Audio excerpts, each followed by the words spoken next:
एक बार गुरु जी से कहा कि जैसी होनी चाहिए वैसी आत्मोन्नति नहीं हो रही, 20-22 वर्ष पहले, और को 25 वर्ष हो गए हो। तो गुरु जी ने कहा किसी साधु की लंगोटी नहीं धोई अभी, माने कुछ ऐसी सेवाएं तो मिलती रही, ऐसे निरंतर तो मिली नहीं। बोले भगवान से मांगो। मन में आया कि हमारे भगवान तो आप ही हो, आप ही विधान कर दो। 2 ही 4 दिन में विधान बन गया श्रीधर बाबा की सेवा का, जो कालीदह में श्रीधर बाबा वयोवृद्ध थे। बस सेवा से और सुमिरन से अंतःकरण बहुत जल्दी शुद्ध होता है। अगर सेवा सुमिरन दोनों जिसको सही ढंग से न मिल पा रहे हो तो वृंदावन की रज लगाओ पूरे शरीर में, बहुत जल्दी शुद्ध हो जाएगा अंतःकरण। वृंदावन की रज का सेवन करो, पूरे शरीर में पाउडर की तरह लपेटो। बार बार कहते मान लो, इस शरीर से प्यार मत करो, शरीर तुम नहीं हो। शरीर का वास्तविक प्यार यही होगा कि रज इसमें लगी रहे। स्नान के बाद शरीर हल्का गीला रहता है और जब रज लगाओ तो पूरे शरीर में रज लग जाती है। रोज लगाते हो, रज लगी है और शरीर छूट जाएगा तो श्री जी की प्राप्ति हो जाएगी।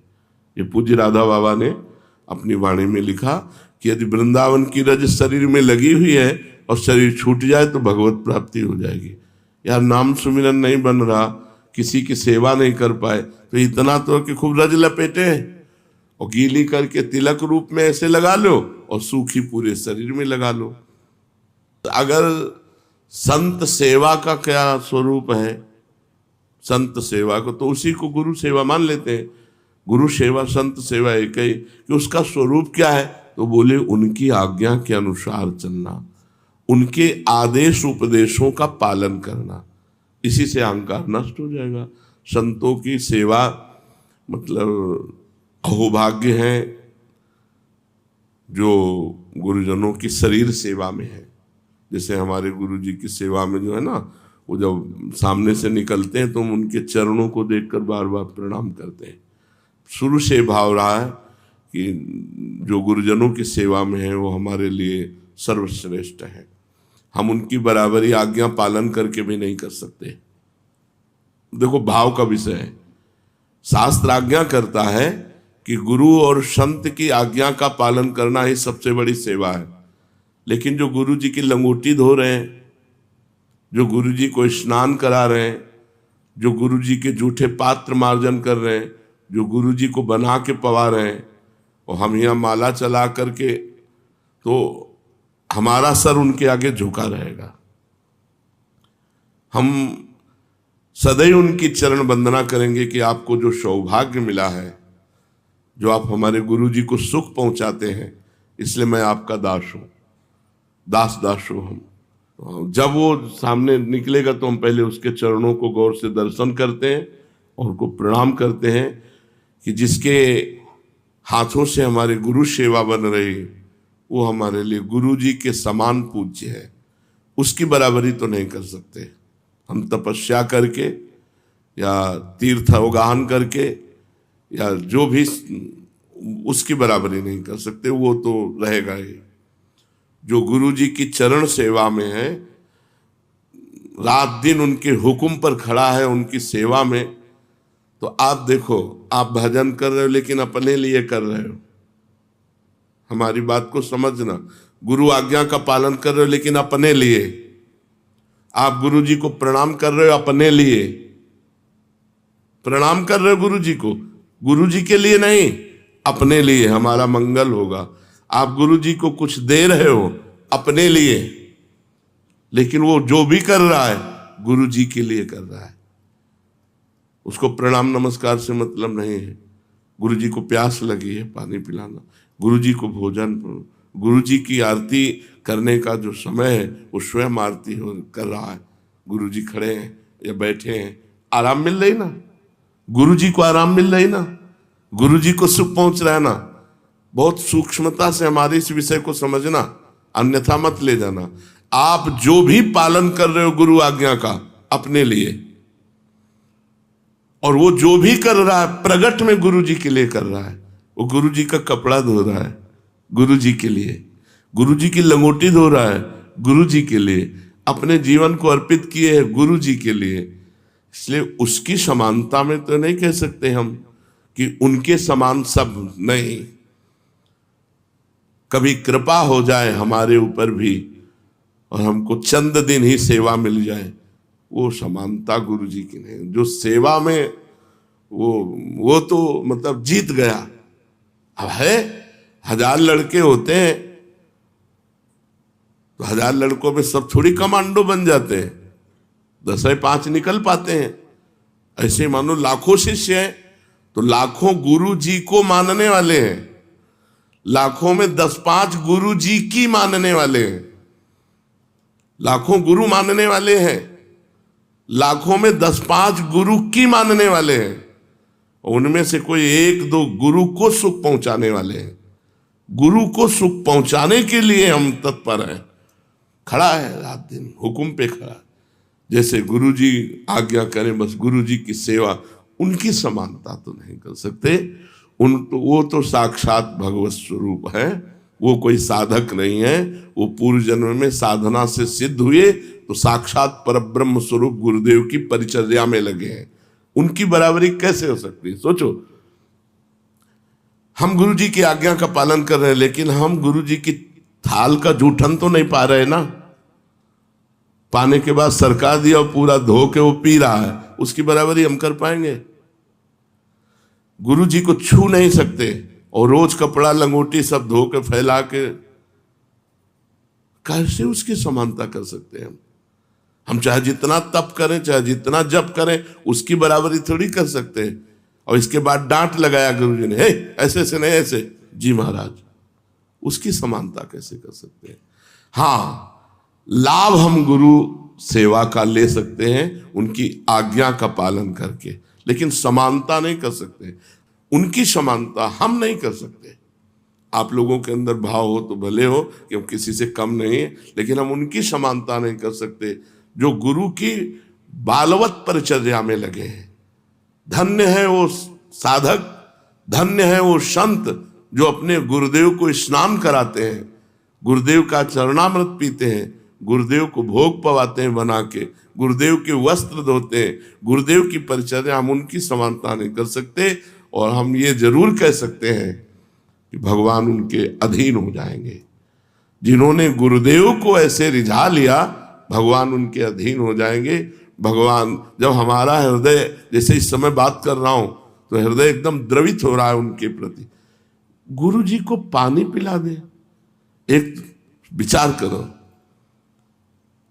गुरु जी को उठा के बैठा दे, गुरु जी की चरण सेवा कर दे, ये सौभाग्य कैसे मिल सकता है? जिनका हम उच्छिष्ट कभी प्राप्त कर ले तो फूले नहीं समाते, वो तीनों टाइम उनका पार में बचा हुआ, हम कैसे समानता उनकी कर सकते हैं? जो ऐसे आंख उठा के देखना सौभाग्य प्रतीत होता है, वो आंख निकाल करके उनको डांट रहे हैं, ये सौभाग्य? तो ये किसी पूर्व जन्म का भारी तप एकत्रित हुआ और किसी संत और गुरुजनों के अनुशासन में, उनकी परिचर्या में, निकुंज जेब में रखा हुआ है। अगर किसी संत, किसी महापुरुष की परिचर्या में आप है ना, सब दुनिया के सब साधन एक तरफ और संत परिचर्या एक तरफ। किसी को संत परिचर्या मिल जाए तो कभी ये मत छोड़ना कि मुझे भजन करना है, इससे बड़ा कोई साधन नहीं, भगवान इसके अधीन हो जाते हैं। तो जो अन्य लोग नहीं प्राप्त कर पाते, द्वितीय स्थिति है कि वो उनकी आज्ञा में बंधे रहे कि हमारा सौभाग्य इतना तो नहीं है कि मैं उनका वस्त्र प्रक्षालन कर सकूं, उनको स्नान करवा सकूं, उनको भोग पवा सकूं, उनकी जूठन परिचर्या में मैं रहूं, लेकिन मैं अपने जीवन को उनको समर्पित करता हूं और उनकी आज्ञा में, तो उनकी कृपा से उसका अहंकार गलित हो जाएगा और सदगति प्राप्ति में कोई किंचित मात्र अंतर नहीं होगी, लेकिन प्रेम प्राप्ति में अंतर होगा। जो उसे प्रेम प्राप्त होगा गुरु चरणों का, वो उसे प्रेम नहीं प्राप्त होगा। नहीं, सब आप देख लो, जो हम कह रहे हैं इस बात पर देखो, आप प्रणाम करते हो अपने लिए, आप जप करते हो अपने लिए, आप गुरु बनाया है अपने लिए, गुरु के लिए क्या कर रहे हो? ईमानदारी से देख लो, ईमानदारी से वृंदावन में बैठे हो, आप अपने लिए कर रहे हो, गुरु के लिए। बोले मेरा जीवन गुरु का जीवन है, मैंने गुरु को दे दिया। अब अगर गुरु जी हमसे यहाँ जूता साफ करवाते हैं तो मैं गुरु, उसका हो गया जीवन।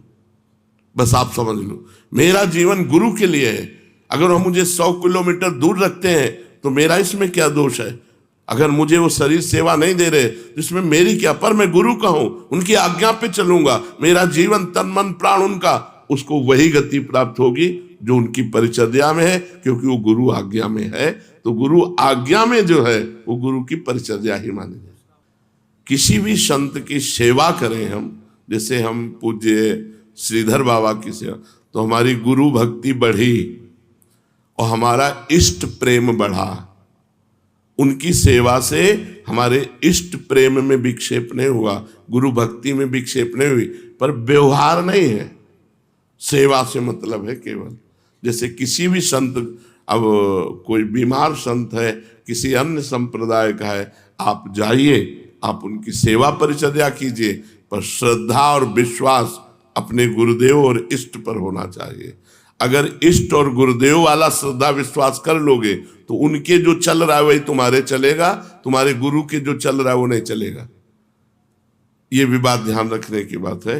परिचर्या हम करेंगे लेकिन श्रद्धा और विश्वास पूर्ण अपने गुरुदेव का। मैं अपने गुरुदेव की आज्ञा से आपकी सेवा कर रहा हूं, मैं अपने गुरुदेव की प्रसन्नता के लिए आपकी सेवा कर रहा हूं। मुझे आपसे कोई फल या कोई उपदेश या कोई सतमार्ग नहीं चाहिए। मुझे सतमार्ग मिल चुका है, मुझे उपदेश मिल चुका है, मुझे फल मिल चुका है, मुझे गुरुदेव मिल चुके हैं। उनकी आज्ञा है कि अगर संत सेवा मिल जाए तो करना चाहिए, तो मैं संत सेवा मान करके कर रहा हूं, आपसे कुछ चाहिए नहीं। तो उसका कभी भी परमार्थ नहीं बिगड़ेगा।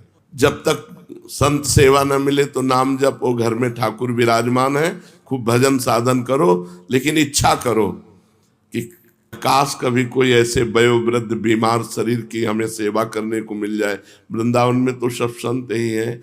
देखो, एक बीच में एक माई इतनी तपस्विनी थी, संपूर्ण वृंदावन की रोज परिक्रमा लगाना, संत सेवा करना सब, और यहीं महीनों रख करके राधा नाम कीर्तन करके, और उनका शरीर पूरा। तो ऐसे भगवान दे देते हैं। कभी कोई ऐसा भजनानंदी मिल गया और उसकी सेवा बन गई तो हमारा देहाभिमान। पर सेवा सेवा है, जब तक सेवा न मिले खूब नाम जप करो, खूब, और आकांक्षा करो कि इस शरीर से कभी किसी की सेवा बन जाए। बहुत जल्दी अंतःकरण शुद्ध होता है और अहंकार रहित होता है। सेवा की बहुत बड़ी महिमा है। अब जैसे सेवा भाव है, अब सब सत्संग सुन रहे हैं, अब एक रुमाल लेकर के जितने जूते चप्पल रखे सबके साफ कर दिए। देखा सत्संग होके गए, गली में सोहनी लगा दी। ये सेवा नहीं, सब संतों की सेवा बन गई। समय मिला, कारपेट साफ कर दिया। कितने संत बैठ करके सत्संग सुन रहे हैं, ये सब संत ही तो है, चाहे सफेद हो चाहे तो, जो भगवान में चित्त जोड़े वो संत है। सेवा की कमी नहीं है। अगर हम सेवा करना चाहें तो बहुत सेवा है, सेवा की कमी नहीं है। हम इच्छा करें सेवा की, भगवान हमें सेवा का अवसर देंगे। और खास बात, सब संतों के संत हैं भगवान। तो हमने कहा है चाहे राधा नाम सेवा रख लो और चाहे जुगल सेवा रख लो, तो वो भी सेवा तो है। जितना भगवान नाम जप करोगे उतने अधिक होगा, और जितना दूसरों की सेवा करोगे उतना अधिक होगा। दो बातें बताइए, सेवा और नाम जप। अंतःकरण को शुद्ध करने के लिए सेवा अत्यंत अनिवार्य है। चाहे पशु पक्षी मनुष्य साधु महात्मा किसी की भी हो, सेवा जरूर करनी चाहिए, सेवा होनी चाहिए। इसमें जो गौरव है, बड़प्पन है, अपने में श्रेष्ठता है, ये गुरुजनों की सेवा से नष्ट हो जाता है। जब बड़े महापुरुषों की सेवा मिलती है, भगवत प्राप्त संतों की सेवा मिलती है, तो अहंकार नष्ट हो जाता है। सेवक साधक में कभी अहंकार नहीं होता। मैं इतनी सेवा करता हूं, मैं इतना जप करता हूं, मैं इतना, उसमें सब नहीं होता। वो तो देखता है हम तो यंत्र की तरह चल रहे हैं, गुरुजी हमें चला रहे हैं, जैसे वैसे चल रहे हैं। तो गुरुजनों की सेवा, महापुरुषों की सेवा, सम्मान का त्याग, बड़प्पन का त्याग, गौरवपन का त्याग, इसी से अहंकार क्षीण हो जाता है।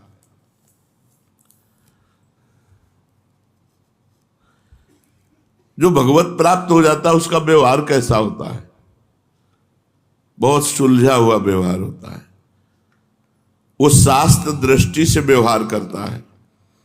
पिता को पिता की तरह, माता को माता की तरह, पति को पति की तरह, पत्नी को पत्नी की तरह व्यवहार करेगा, पर शास्त्र दृष्टि के अनुसार। जो सिद्ध पुरुष होगा, पिता के साथ कैसा व्यवहार करना चाहिए शास्त्र कहता है, पत्नी के साथ कैसा व्यवहार करना चाहिए शास्त्र कहता है। जो शास्त्र कहता है उसके अनुसार व्यवहार होगा, मनमानी आचरण नहीं रह जाएगा। तो जीवन मुक्त पुरुष के द्वारा कर्म होते हैं या नहीं? जीवन मुक्त पुरुष के द्वारा कर्म नहीं होते। कारण कि उसको ज्ञान हो जाता है कि कर्म कर्मेंद्रियों से होते, प्रेरणा ज्ञानेंद्रियों से हो रही है, और ज्ञानेंद्रिय को मन चला रहा है और मन को बुद्धि चला रही है, और उसका मैं साक्षी हूं, इसलिए मेरे द्वारा कुछ नहीं हो रहा है। कोई कर्म बंधन नहीं सिद्ध महापुरुष का। एक काम क्रोध अंतःकरण में रहते हैं, तो जो जीवन मुक्त पुरुष हो गए उनके भी काम क्रोध रहते हैं। अंतःकरण में ही काम क्रोध का आवेश होता है। तो जो जीवन मुक्त हो गया, जो भगवत प्राप्त हो गया, क्या उसमें काम क्रोध होते हैं? जीवन मुक्त भगवत प्राप्त पुरुष के अंतःकरण में काम क्रोध आदि की तो बात जाने दो, छोटा सा भी कोई दोष नहीं रह जाता। निर्दोष ब्रह्म को निर्दोष ही प्राप्त होता है। परमात्मा की प्राप्ति के पूर्व ही उनके अंतःकरण की ऐसी शुद्धि हो जाती है कि उसमें किंचन मात्र कोई भी दोष नहीं रहते, कोई भी दोष नहीं रहते। जैसे सूर्योदय होने के पहले ही अंधकार नष्ट हो जाता है, ऐसे भगवत प्राप्ति के पूर्व ही वो निर्दोष हो जाता है, उसमें कोई दोष नहीं रहता। तो सिद्ध महापुरुष में काम क्रोधादि दोष नहीं रहते। जो अपने को काम क्रोधादि दोषों में लिप्त मान रहे हैं और सिद्ध भी मान रहे हैं, वो दंभ कर रहे हैं, पाखंड कर रहे हैं। काम क्रोध लोभ आदि मन बुद्धि के स्वभाव हैं या विकार है? अगर स्वभाव होता तो कभी नहीं छूटता। स्वभाव नहीं है, विकार है। काम क्रोध लोभ आदि ये स्वभाव में नहीं है, ये अंतःकरण में विकार में है। स्वभाव होता तो छोड़ना कठिन होता, और जब उसे स्वीकार कर लिया जाता है तो उनका प्रभाव स्वभाव में भी पड़ जाता है। जैसे बहुत कामी स्वभाव का आदमी है, ये बहुत क्रोधी स्वभाव का आदमी है, ये बहुत लोभी स्वभाव का आदमी, उसका स्वभाव पर प्रभाव पड़ता है, लेकिन वो स्वभाव होता नहीं है। जो अधिक लिप्त विकारों में हो जाता है उसका प्रभाव स्वभाव पर पड़ता है, पर वो स्वभाव होता नहीं है। स्वभाव हो तो मिटाया नहीं जा सकता। वो विकार है, विकारी स्वभाव। स्वभाव जो है वो शुद्ध है, पर उस विकार से लिप्त होने के कारण वो कामी कहा गया, क्रोधी कहा गया। तो काम नष्ट हुआ तो स्वभाव तो शुद्ध था ही। स्वभाव, जो स्वभाव है वो कभी विकारी नहीं होता, पर विकारी कहा जाता है। जैसे रिक्शा, कभी रिक्शा चालक नहीं बन सकता, लेकिन रिक्शा कहने से खड़ा हो जाता है। ऐसे ही अधिक काम में लिप्त होने के कारण वो कहा जाता है कामी स्वभाव का है, ये क्रोधी स्वभाव का है, ये लोभी स्वभाव का है। जिस घड़ी तुम भजन में चित्त को जोड़ोगे, तुम्हारा स्वभाव भजन का बन जाएगा, तो ये विकार हैं, ये घड़ी भर में सब नष्ट हो जाएंगे। ये सब तुम्हारे गुलाम बन जाएंगे, ये सब भाग जाएंगे डरकर। कब? जब खूब भजन करोगे। ये 2-4 माला घुमाने से नहीं। अरे भजन की अलग अलग वृत्तियां, राधा राधा राधा राधा राधा, एक भजन ये हो रहा है, एक उपांशु हो रहा है, एक मानसिक हो रहा है, और एक गाढ़ भजन हो रहा है, केवल भजन। वही मंत्र दिखाई दे रहा, वही सुनाए, हिम्मत नहीं पूरे शरीर की झेल पावे। थोड़ी देर में इतनी ऊर्जा पैदा होती कि शरीर विलक्षण होने लगता है, शरीर विलक्षण होने लगता है। मतलब खुद समझ में नहीं आता कैसे कंट्रोल करें ऐसी महान ऊर्जा शक्ति। ये नाम आप खिलवाड़ समझते हो, आप भजन करके तो देखो, पहुंचो तो भजन की जगह पे। नाम जब जैसे राधा राधा कर रहे, फिर उपांशु, फिर मानसिक, ये भजन का अभ्यास है। अभी भजन नहीं हो रहा है, भजन का अभ्यास हो रहा है। और जब भजन होगा तब देखना, जो वास्तविक भजन की बात है, क्षमता नहीं है कि शरीर सह जाए। हर नस नाड़ी, मतलब एक अलौकिक ऊर्जा प्रकट होती जब से, भजन से एक अलौकिक ऊर्जा। आप लगे रहो। अभी ऐसा मत मानो आप भजनानंदी बन गए, माला घूम, जब माला और काउंटर ये सब धर जाए, हाय हाय मच जाए अंदर से। मतलब एक पूछा कल किसी ने कि कैसा लग रहा है इस समय आपको, हम कहा कैसे बताएं, ना खट्टा ना मीठा ना कड़वा, अब कैसे बताएं। अब हम कहें कि आनंद आ रहा है कि क्या कहें, हम कुछ कह ही नहीं सकते कि कैसा लग रहा है, बस हो रहा है। भजन जब ऐसे होने लगता है तो स्वभाव बन जाता है भजन का, सारे विकार अपने आप नष्ट हो जाते हैं। लगे रहो, बस हम ये कह रहे हैं, लगे रहो।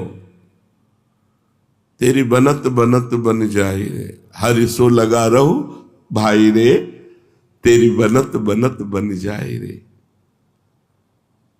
हरि से लगा रहो भाई रे, तेरी बनत बनत बन जाए। तेरा राम जी करेंगे बेड़ा पार, उदासी मन काहे को करे। लहर लहर हरि आप संभाले, हरि आप ही उतारे तेरा भार, उदासी मन। ये लहर लहर करके वही समुद्र में पहुंच जाएंगे। समुद्र की लहरों का एक स्वभाव होता है, वो दिखाई देती है उछलती हुई बाहर के लिए, लेकिन वो घसीटती अंदर के लिए। उसका दो स्वरूप होता है। ऐसी उछाल तो लगता है कि ये बाहर फेंक देगी, लेकिन वो उसकी फंस में आ जाओ तो घसीट ले जाएगी अंदर। ऐसे ही भजन की लहर है, मन बाहर भागता है, विषयों की तरफ भागता है, लेकिन जितना भागेगा उतने घसीट जाएगा। भजन न छोड़ो, बस भजन में लगे रहो, ऊबो मत। मंगल ही मंगल है, आगे चलकर जब भजन होगा। अभी भजनानंदी नहीं हो, अभी भजन मत मानो, क्योंकि हम बताते हैं भजन की एक स्थिति होती है। मतलब कैसे वर्णन करें, कोई शब्द ही नहीं हमें कि हम वर्णन करें। जैसे मशीन रख दी गई हो ना खोपड़ी में, वो एक मतलब अजीब स्थिति है। जैसे हम वर्णन कर रहे हैं तो उसका आभास केवल हो रहा है उस समय का, वो स्थिति नहीं है। उस स्थिति में वर्णन नहीं कर सकते, केवल बस ऐसे बैठे, बस ऐसे हो रहा है, तो चल रहा है। मतलब उसमें कोई जप नहीं कि हम जप कर रहे हैं, एक अलौकिक स्थिति। भजन करते करते करते तभी कहा गया कि महापुरुष जन जो 5 मिनट में कर लेंगे वो तुम 24 घंटे में नहीं कर पाओगे। 5 मिनट में, एक क्षण में उनका जो चिंतन बना वो वहीं पहुंचना है। ये विकार हैं, ये नष्ट हो जाएंगे, ये स्वभाव नहीं है। विकारों का अत्यधिक प्रभाव होने के कारण हम लांछन स्वभाव पर लगा देते हैं कि कामी स्वभाव का, एक क्रोधी स्वभाव, उसका स्वभाव नहीं कामी है। काम विकार है जो बढ़ चुका है, और हम आरोप कर देते हैं। तो काम क्रोध लोभ मोह मद मत्सर ये स्वभाव नहीं होते, ये विकार होते हैं। स्वभाव होता तो मिटाना कठिन था, विकार है इसलिए सहज में मिट जाएंगे। अंतःकरण की शुद्धि का क्या उपाय है? अंतःकरण जब शुद्ध होने लगेगा तो अध्यात्म ज्ञान आपके अंदर अपने आप स्फुरित होने लगेगा। अंतःकरण जब शुद्ध होगा तो आपकी शारीरिक मानसिक क्रियाएं सब भागवतिक होने लगेंगी।